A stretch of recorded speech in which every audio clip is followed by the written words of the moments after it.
The World of Juliette Kinzie. Chicago, Before the Fire. By Durkin Keating.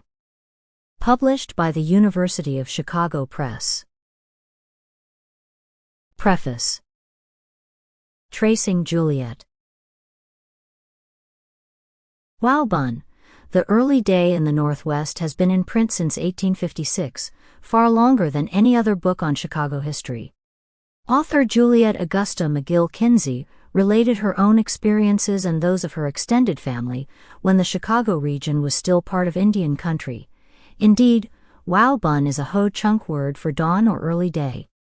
In my previous project on Chicago's early history, I worked closely with Audiobook.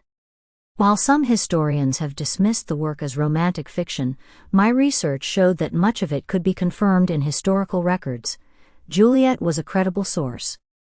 After finishing my Rising Up from Indian Country, the Battle of Fort Dearborn, and the birth of Chicago, I decided to learn more about this Chicago historian.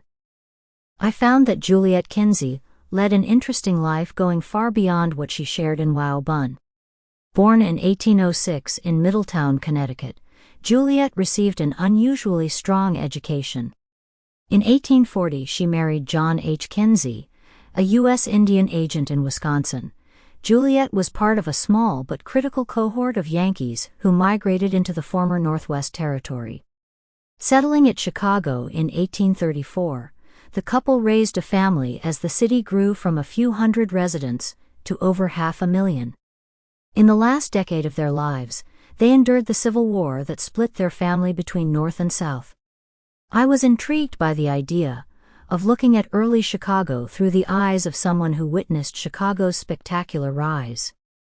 I looked for more on Juliet and found a trove of correspondence, mostly between Juliet and her daughter Eleanor, Nellie Kinzie Gordon, who lived in Savannah, Georgia after her 1857 marriage.